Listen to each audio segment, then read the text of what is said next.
туған себеп, менің жұмбақ тағдырым, көрмесем де дүниенің тарлығы. Әке, сенің әруағыңа сыйынып, жайып салып, келіп отыр бағым.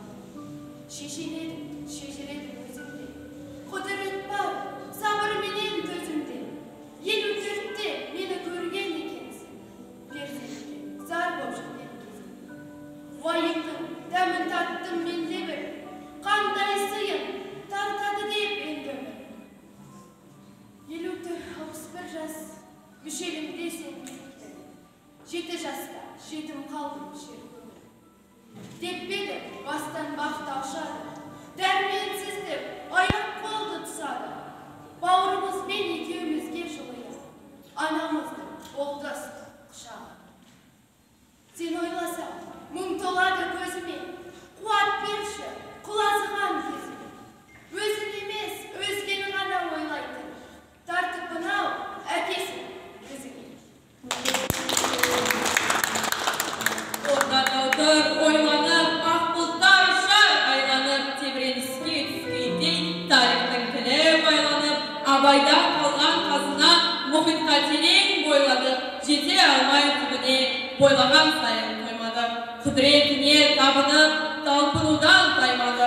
Осындай ғажап қазынаға кенелдеген қайқалып, қасиетті қаншыңғыз тағдырыменен күрескен, даңқын жайып әлемге даналарды күбеткен. Содан бері ғасырмен жылдар, айлар күн өткен, сүрінбей өткен кешегі саясаттан сірескен. Құналы ой түсінген өлкеге өлең көктеп жүріскен, көкірегіне халықтың рухани азық күнеткен, қанша ғасыр өтсе де абай өшпес жүректен. Бұл өлкенің жанында бар жарасы, жабыр қамай жадырауын қарашы, тарихты да құрсағына сыққан, мейірбан жүз, мейір туған даласы. Бұл өлкенің Шыңғыс тауы шыңдары даналарында ұшпан көп шыңдады.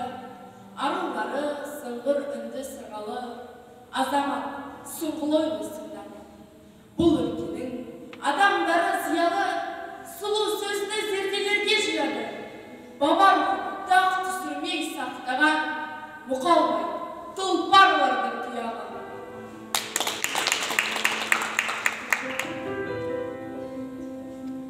Өлгенменің келеді өлеңімнен көрген тегім, өзегім жарып шыққан бір шегедім, гүл аттым, жеңіс бердім өркендегім.